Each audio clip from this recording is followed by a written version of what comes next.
أعوذ بالله من الشيطان الرجيم بسم الله الرحمن الرحيم فقد قال الله تبارك وتعالى في كتابه المبين أعوذ بالله من الشيطان الرجيم بسم الله الرحمن الرحيم ولا تقولوا لمن يقتل في سبيل الله أموات بل أحياء ولكن لا تشعرون صدق الله العظيم. بھائی اور دوستو، یہ محرم الحرام کا مہینہ ہے. یہ نہایت مقدس اور محترم مہینہ ہے. نبی کریم صلی اللہ علیہ وسلم نے اس ماہ مبارک کے اندر یہ حکم دیا ہے کہ 9ویں یا 10ویں محرم کو ملا کر یا 10ویں اور 11ویں محرم کو ملا کر روزہ رکھا جائے. اسی طریقے سے نبی کریم صلی اللہ علیہ وسلم نے اس مہینے کے تقدس میں، اس مہینے کے احترام میں یہ بھی حکم دیا ہے کہ اس مہینے کے اندر خصوصاً 10ویں تاریخ کو اپنے آل و اولاد پر وسعت کی جائے، ان کو بہترین طریقے سے کھلایا جائے، اپنے آل و اولاد کو اچھے طریقے سے کھلایا جائے، پہنایا جائے. بھائی اور دوستو، اس 10ویں محرم کے موقع سے حضرت امام حسین رضی اللہ تعالیٰ عنہ کی شہادت کا واقعہ بھی پیش آیا. بڑی دردناک شہادت ہوئی. اللہ عز و جل کے راستے میں حضرت حسین رضی اللہ تعالیٰ عنہ نے اپنی جان دے دی، اپنے چھوٹے چھوٹے بچوں کو قربان کر دیا، اپنے اہل و عیال کو قربان کر دیا، اپنی خود جان دے دی، اور جتنی ساری قربانیاں ہو سکتی تھی وہ ساری قربانیاں حضرت حسین رضی اللہ تعالیٰ عنہ نے اسلام کے خاطر، دین کے خاطر دے دی. لیکن بھائی اور دوستو، 10ویں محرم کا دن ماتم کا دن نہیں ہے، نوحہ کا دن نہیں ہے، رونے دھونے کا دن نہیں ہے. حضرت امام حسین رضی اللہ تعالیٰ عنہ شہید ہیں، اور ہر شہید زندہ ہوتا ہے. کوئی شاعر کہتا ہے، شہادت ہے مطلوب و مقصود مومن، شہادت ہے مطلوب و مقصود مومن، نہ مال غنیمت نہ کشور و کشائی. مسلمان اپنی جان کو اللہ کے راستے میں قربان کر دے، اپنی جان کو اللہ کے راستے میں دے دے. یہ اسلام کی اور مسلمانوں کی زندگی کا اصل مقصود ہے. مال و دولت حاصل ہو جائے، حکومت حاصل ہو جائے، مسلمان اپنی جان کو اللہ کے راستے میں اس لیے قربان نہیں کرتا ہے. شہادت انسان کی منزل ہوا کرتی ہے، مقصد ہوا کرتا ہے. اسی واسطے کسی شاعر نے کہا ہے، روتے ہیں جو منکر ہیں حیات شہداء کے، روتے ہیں جو منکر ہیں حیات شہداء کے، ہم زندہ جاوید کا ماتم نہیں کرتے. کسی شاعر نے کہا ہے، حسین زندہ ہیں جنت میں آرام کرتے ہیں، حسین زندہ ہیں جنت میں آرام کرتے ہیں، حسد ہے ان کو جو شور و شی کرتے ہیں. تو بھائیو اور دوستو، اللہ کے راستے میں حضرت حسین رضی اللہ تعالیٰ عنہ نے اپنی جان دی ہے، اپنی جان کو قربان کر دیا ہے، اپنے آپ کو شہید کر دیا ہے. اور شہید جو ہوتا ہے وہ زندہ ہوتا ہے. اللہ عز و جل قرآن کریم کے اندر ارشاد فرماتے ہیں کہ وَلَا تَقُولُوا لِمَن يُقْتَلُ فِي سَبِيلِ اللَّهِ أَمْوَاتٌ، کہ اللہ کے راستے میں جو قتل ہوتے ہیں ان کو مردہ مت کہو. وَلَا تَقُولُوا لِمَن يُقْتَلُ فِي سَبِيلِ اللَّهِ أَمْوَاتٌ، اللہ کہہ رہے ہیں کہ میرے راستے میں جو شہید ہوتا ہے، میرے دین کے خاطر جو قربانیاں دیتا ہے، وہ مردہ نہیں ہوتا ہے، وہ زندہ ہوتا ہے. اللہ کہتے ہیں کہ بل احیاء،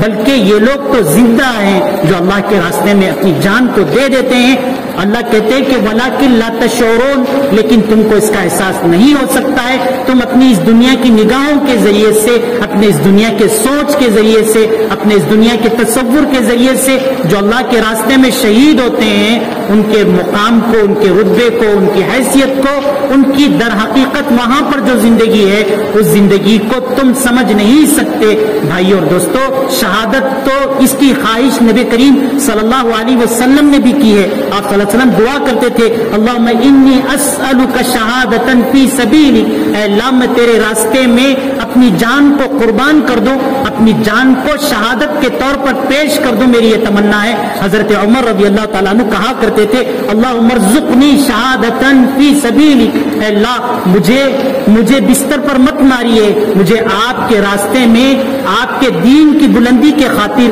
آپ کی دین کی سربلندی کے لیے اپنے جان کو پیش کرنے کا موقع دے دیجئے. اور کہا کرتے تھے، وہ موتم ببلد رسولک، اور تیرے رسول اللہ صلی اللہ علیہ وسلم کے شہر مبارک میں مجھے موت نصیب ہو، تیرے راستے میں موت ہو. اور رسول اللہ صلی اللہ علیہ وسلم کے شہر مبارک میں خود نبی کریم صلی اللہ علیہ وسلم کی ایک حدیث ہے، آپ صلی اللہ علیہ وسلم فرماتے تھے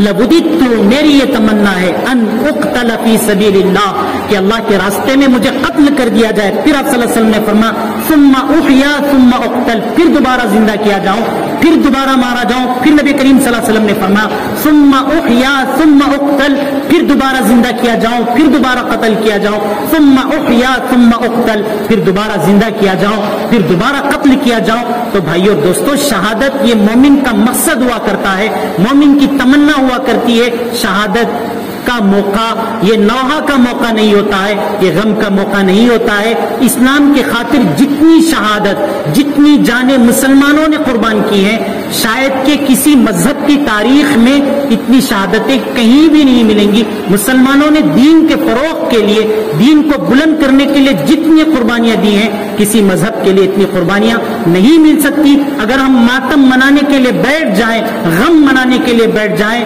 اسلام کے خاطر جن جن لوگوں نے قربانیاں دی ہیں، ساری تاریخ کو کھنگالا جائے، دیکھا جائے تو سال پورا کا پورا سال گزر جائے گا، پورا مہینہ گزر جائے گا، پورے دن گزر جائیں گے، پورے لمحات گزر جائیں گے، پورے گھڑیاں گزر جائیں گی، کس کس کا ماتم منائیں گے۔ بھائیو دوستو، خود نبی کریم صلی اللہ علیہ وسلم کا وصال کا موقع تھا۔ آپ صلی اللہ علیہ وسلم کا جب وصال ہوا، 12 ربیع الاول کا موقع تھا، تو اگر ماتم منانا ہوتا تو اس دن ماتم منایا جاتا کہ نبی کریم صلی اللہ علیہ وسلم کے وصال کے وقت مدینہ منورہ کی جو صورتحال تھی، حضرت صحابہ کرام کہا کرتے تھے کہ ایسے لگتا تھا جیسے دن میں اندھیرا ہو گیا ہے۔ حضرت عمر رضی اللہ تعالیٰ عنہ جیسا بہادر شخص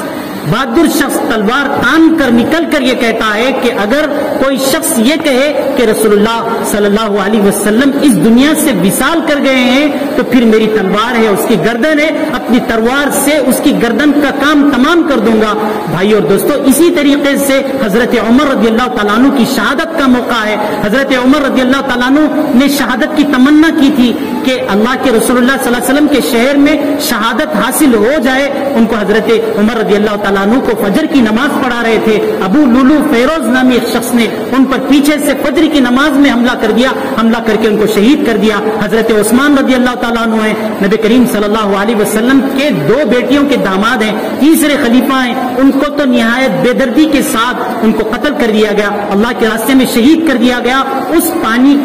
کنویں کو ان کے لیے روک دیا گیا جس کنویں کو خرید کر یہودیوں سے مسلمانوں کے لیے حضرت عثمان رضی اللہ تعالیٰ عنہ نے وقف کر دیا تھا، اس کا پانی ان کے دشمنوں نے ان کو نہیں دیا۔ جس قرآن کو جمع کر کے سارے مسلمانوں کو انہوں نے اکٹھا کیا تھا، وہ قرآن پڑھ رہے تھے، جس وقت ان کی گردن کاٹی گئی تو وہ خون قرآن کے اوپر میں پڑا۔ اسی طریقے سے اس مسجد نبوی کے اندر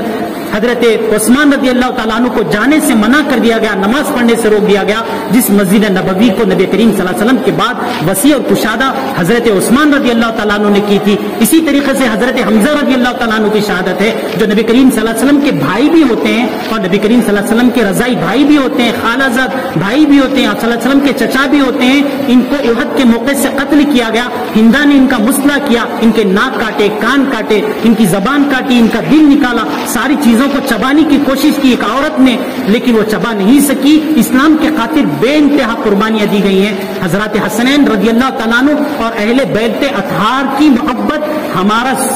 سرما ہے، ہماری آنکھوں کا سرما ہے۔ اہل بیت اطہار ہمارے لیے بہت زیادہ اہمیت رکھتے ہیں۔ خود نبی کریم صلی اللہ علیہ وسلم نے حضرات حسنین رضی اللہ تعالیٰ عنہ کی بے شمار فضائل بیان کیے ہیں۔ جو خطبہ ہم پڑھتے ہیں اس خطبے کے اندر کہا جاتا ہے الحسن والحسین سیدہ شباب اہل الجنہ، حضرت حسن اور حسین سیدہ شباب اہل الجنہ، جنت میں جتنے نوجوان ہوں گے سارے کے سارے نوجوانوں کے یہ سردار ہوں گے۔ تو بھائیو دوستو، یہ جو عشرہ محرم ہے، جس موقع سے حضرت حسین رضی اللہ تعالیٰ عنہ کی شہادت کے واقعوں کو ذکر کیا جاتا ہے، حضرت حسین رضی اللہ تعالیٰ عنہ کی شہادت یہ مسلمانوں کے لیے اس لیے ممتاز ہے کہ حضرت حسین رضی اللہ تعالیٰ عنہ نے نہ صرف اس موقع سے اپنے آپ کو قربان کیا بلکہ اپنی آل و اولاد، چھوٹے جو اصغر تھے ان سے، اصغر علی تھے ان سے لے کر اس قافلے کے اندر جو بڑی شخصیت تھی، جو بزرگ شخصیت تھی، جن کی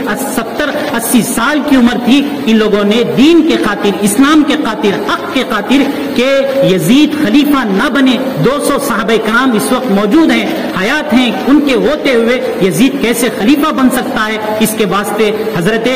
حسین رضی اللہ تعالیٰ عنہ مدینہ منورہ سے نکلے ہیں. صحابہ نے منع کیا، بہت سارے صحابہ تھے، انہوں نے کہا کہ کوفہ والے آپ کو دھوکہ دے دیں گے. انہوں نے آپ کے والد محترم حضرت علی رضی اللہ تعالیٰ عنہ اور آپ کے بھائی حضرت حسن کو بھی دھوکہ دیا ہے، یہ دھوکہ دینے والے ہیں، جب آپ وہاں پر جائیں گے تو یہ دھوکہ دے دیں گے. لیکن حضرت حسین رضی اللہ تعالیٰ عنہ کے پاس روزانہ 600 خط ان کی طرف سے آیا کرتے تھے کہ آپ آئیے، ہم یزید کو نہیں مانیں گے، آپ کے ہاتھ پر بیعت کر لیں گے. حضرت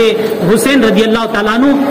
کے سلسلے میں جب وہاں پر یہ بات پہنچی اور یزید کو معلوم ہوا کہ حضرت حسین رضی اللہ تعالیٰ عنہ یہاں پر آنے والے ہیں، تو جتنے لوگ تھے وہ سارے کے سارے لوگ، کوفہ والے، عراق والے، مصر والے، حضرت علی بھی بھروسہ نہیں کرتے تھے. حضرت علی رضی اللہ تعالیٰ عنہ اپنے دور خلافت میں مدینہ منورہ کے اندر جتنے کوفہ والے تھے، عراق والے تھے، مصر والے تھے، ساروں کو بھگا دیا تھا. حضرت صحابہ کرام نے کہا کہ یہ لوگ آپ کو دھوکہ دیں گے، لیکن حضرت حسین رضی اللہ تعالیٰ عنہ اس کے باوجود کربلا کے موقع سے گئے اور جا کر دین کے خاطر، اسلام کے خاطر، حق کے خاطر نہ صرف اپنی جان کی قربانی پیش کی بلکہ اپنے اہل و عیال، اپنے چھوٹے چھوٹے بچوں، اپنے خاندان کی عورتوں، اپنے رشتہ داروں سب کو قربان کر دیا. تو بھائیو دوستو، اس موقع سے سبق ملتا ہے کہ اسلام، کسی شاعر نے کہا ہے، اسلام زندہ ہوتا ہے ہر کربلا کے بعد، کہ جب بھی ایسی کربلائیں ہوتی ہیں، جب دین کے خاطر، اسلام کے خاطر شہادتیں دی جاتی ہیں، اپنی جان کی قربانیاں دی جاتی ہیں، تو پھر وہاں پر جا کر اسلام زندہ ہوتا ہے.